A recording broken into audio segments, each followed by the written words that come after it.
All of these things should be of the gravest concern to Americans. And yet it's being done all under this guise of fear. We have to do this because the terrorists are lurking behind every door. Today, the Justice Department did issue a blanket alert. It was in recognition of a general threat we received. This is not the first time the Justice Department have acted like this. I hope it's the last. But given the attitude of the evildoers, it may not be. The more we're afraid, the more you ask us to give. Patriot Act 2, enhancements to the Patriot Act. Now the budget's starting to be bankrupted. Billions flowing out of this country into a war on terror. More defense expenditures. And therefore, I've asked Congress for a one-year increase of more than $48 billion for national defense, the largest increase in a generation. Perpetual war, the loss of civil liberties, the lack of trust in government because they don't tell the truth. These are outrageous and unpleasant political developments, but they don't necessarily spell the end of the United States.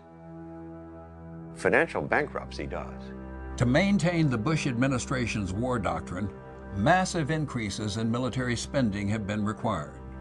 The United States now spends more than $400 billion annually on the military, 7 times as much as the next biggest spender, and nearly equal to what the rest of the world spends combined.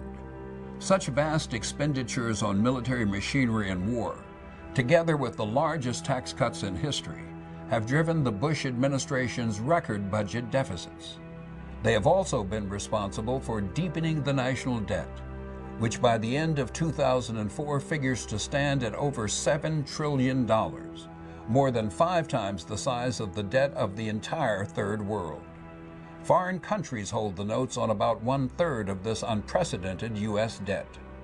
That money must be paid back. And that means somewhere down the road, Americans will pay taxes and get nothing. Debt is reaching forward to future generations, taking their wealth, bringing it onto current account and spending it.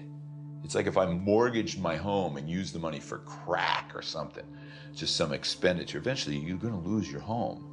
The image and the rhetoric is tough America going it alone. The reality is in hoc, in-debt America begging others for money. The cowboy stopping occasionally with the horse, getting off the saddle, going to the Western Union, and wiring money to the rest of the world is not in a lot of Western films because it doesn't seem super cool, but that would be our cowboy. Our cowboy is going to have to hop off that horse periodically, by the way, the horse that he won't own, and make payments to whoever does own the horse, and the saddle, and the gun, and the boots, and the hat. The basis of U.S. economic strength today is the fact that the dollar is the reserve currency all over the world. And that's a political phenomenon. Now, if tomorrow, and I think it will occur tomorrow or the next day, these countries decide that that makes no economic sense for them. It never made political sense, but it makes no economic sense for them. Then the U.S. goes down the drain. I mean, it really goes down the drain in terms of a real reduction in standard of living and so forth. Over the next few years, if the neocons get their way, we're going to see increased money for the Pentagon, increased tax breaks for very wealthy people, and fewer dollars that are going to go to education, housing, healthcare, and other basic needs. Things that can't go on forever don't. What we're talking about right now is the rigged American economy can't go on forever, and it's not rocket science to say so. In a lot of ways, U.S. power in the world is collapsing. What these neoconservatives are trying to do is to compensate with military might and muscle and force what they're losing in terms of economic control. I'm a war president.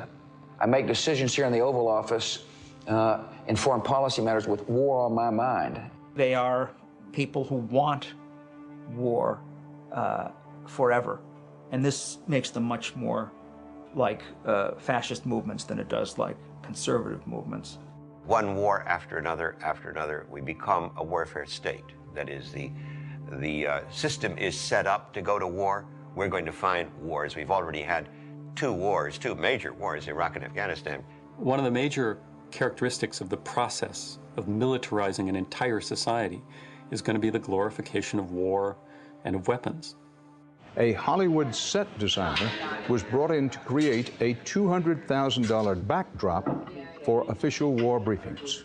In USA Today and in the major network coverage and so forth, you have this very elaborate computer-generated graphic sort of coverage of the different U.S. Air Force and Army planes and gunships and helicopters and very snazzy weapons of all descriptions. Well, it's quite amazing. I've fallen almost in love with the F-18 Super Hornet because it's quite a versatile plane. There was really an idolatry there, a kind of gods of metal worship that again is an extreme perversion, I think, in human terms. 7 months after the bombing campaign, the Patent Office reports a flood of applications to use the phrase for products. There are filings to trademark golf clubs, action toys, coffee makers, even shock and awe condoms. And it's not enough for us to be told to accept this war. We're really encouraged to gain some kind of vicarious pleasure from it.